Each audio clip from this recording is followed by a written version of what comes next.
The Genius Club with Prairie Pine. Chapter 43. Unexpected Guest. Ethan's only thought was saving his daughter. He had no desire to play the role of a righteous judge. Even if Alex had stolen the manuscript, Ethan didn't care in the slightest. All trivial thoughts faded from his mind as he prepared his experimental equipment once more, ready to synthesize the hibernation chamber filling liquid. He forced himself to calm down, determined to follow the manuscript steps to the letter for the experiment. He took a slow, steady breath, pushing aside all excitement and anxiety, focusing solely on the task ahead. For Gloria, he couldn't afford any mistakes this time. But soon, a problem arose. One that made his heart sink. No, this chemical reaction formula is wrong, Ethan muttered, leaning closer to the manuscript, his brows furrowed in confusion. Outside, the sky was already dawning, the sun rising gently to signal the start of a new day. Ethan scratched his head, trying repeatedly to replicate the chemical formula, but every attempt ended in failure. He experimented with different methods and adjustments, but none worked, leaving him growing more frustrated by the minute. He even tried skipping this step to continue with the subsequent reactions, but that only led to more dead ends. This is an unavoidable chain reaction, but it seems to be incorrect, he whispered, his glasses fogged with his labored breath, unable to make sense of what was happening. The manuscript had undoubtedly been correct. The earlier ice crystal experiment had proven that beyond any doubt. Yet this chain reaction formula simply couldn't be replicated successfully in the laboratory, no matter how many times he tried. Ethan paced back and forth, his mind racing to find an explanation. What could possibly be going wrong here? Drawing on his decades of research experience, Ethan concluded there could only be two reasons for the failure. First, the chain reaction formula was incomplete, lacking preconditions and environmental descriptions. Alex might have missed something while copying it. Second, the formula itself was wrong, leaving open the possibility that Alex had copied it incorrectly. What should I do? Ethan hesitated, torn between two choices. Should he lock himself in the laboratory and keep researching alone, hoping to figure it out on his own? Or should he go find Alex in person and ask for clarification directly? Tap, tap, tap, even though he hadn't slept all night. Ethan felt no trace of drowsiness as he paced the laboratory, deep in thought. The sound of his footsteps echoed softly in the quiet room, matching the racing of his heart. After thinking it over repeatedly, he finally made up his mind to go see Alex in person. His daughter had been in a vegetative state for far too long, and she could suffer respiratory failure at any moment. Every minute, every second was precious and couldn't be wasted. I have no choice but to ask Alex for help, Ethan said, wiping the fog from his glasses, his resolve firm. But I must keep this manuscript a secret, no matter what. Regardless of why he helped me, his intentions were good and I can't get him into trouble because of me. The problem was, Ethan had no way to contact Alex. He knew Alex worked at MX Company, but he hadn't kept MX Company's contact information or Director Emma's number. He hadn't thought to ask for it during their brief encounter earlier. I'll have to go to MX Company to find Alex, Ethan said, checking his phone. It was 8:30 in the morning. He put on his coat, grabbed his keys, and headed straight for his car, driving toward the city center without delay. An hour later, Ethan arrived at MX Company's reception area. A tired-looking, middle-aged scholar with thick glasses, he panted slightly as he approached the front desk. "Hello," he said, his voice still tinged with urgency from the long drive. "Hello, sir. I'm looking for Alex," Ethan continued, trying to catch his breath. The receptionist smiled politely, her tone professional as she responded. "Good morning, sir. Do you have an appointment?" "Huh? No, I don't," Ethan stammered, caught off guard. "Could you just tell Alex that?" His words were cut off mid-sentence by a shrill male voice echoing through the lobby. "Professor Hughes."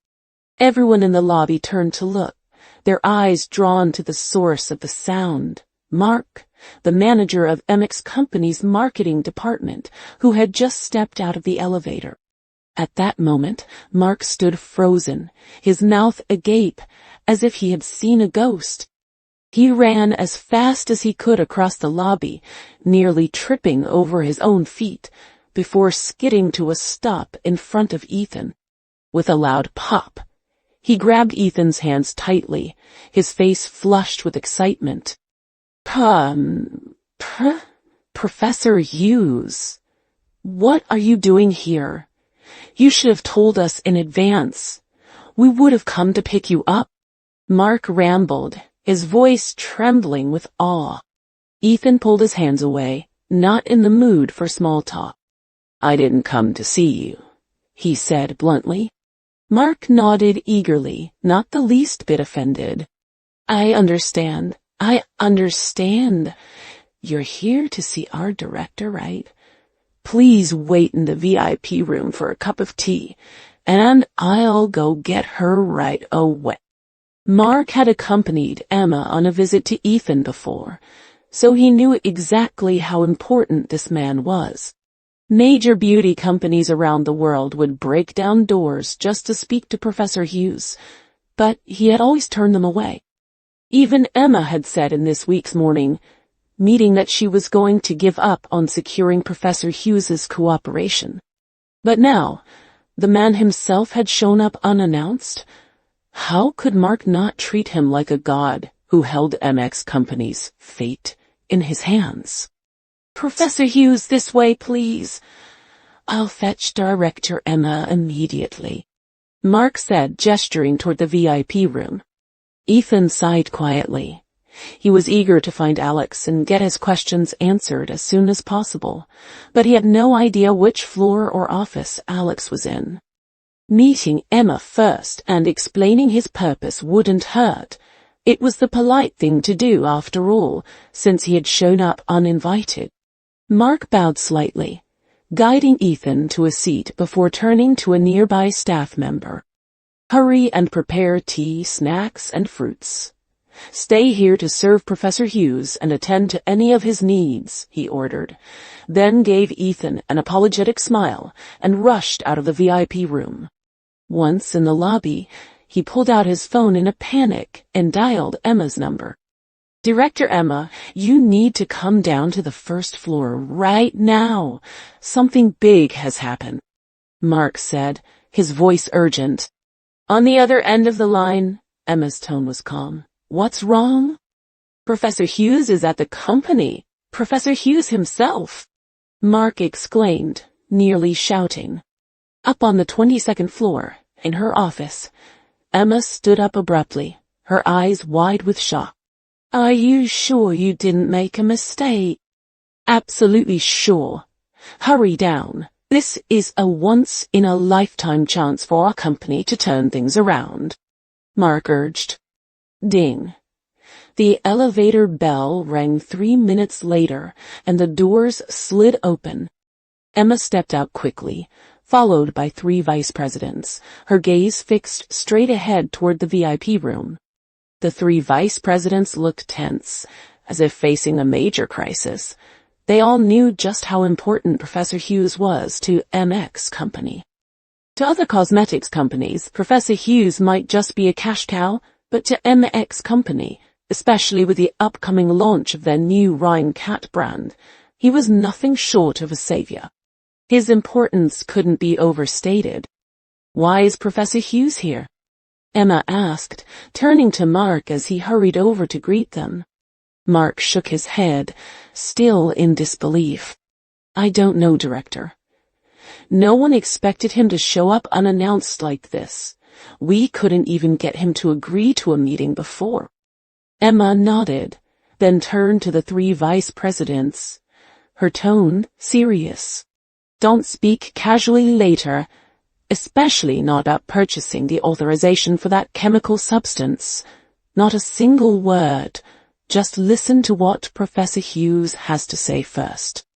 The 3 vice presidents nodded frantically, all well aware that Professor Hughes had come in a hurry, clearly with a purpose. But what that purpose was, even a god wouldn't be able to guess. We'll play it by ear, one of the vice presidents muttered nervously. A few minutes later, Emma pushed open the door to the VIP room, smiling warmly at Ethan. Professor Hughes, please forgive us for any inadequacies in our reception, she said politely. Ethan shook his head, his voice low and urgent. Director Emma, I'm sorry for dropping by unannounced. He apologized, cutting straight to the chase. But I didn't come to see you today. I have something very urgent to discuss with Alex. Could you take me to see him? Emma looked confused, her brows furrowed slightly. Alex? She had never imagined that Professor Hughes would rush over, exhausted and anxious, just to see Alex. It was completely unexpected. But she quickly regained her composure, nodding and reaching for her phone. Of course. Please have a cup of tea first, and I'll call Alex to come down right away, she offered. No, Ethan said hastily, standing up and stopping her from dialing, his expression serious. Take me to his office instead. I want to talk to him alone, Ethan insisted. The 3 vice presidents exchanged glances, their faces filled with confusion. What was going on here? How did Alex have such clout to make Professor Hughes insist on a private meeting?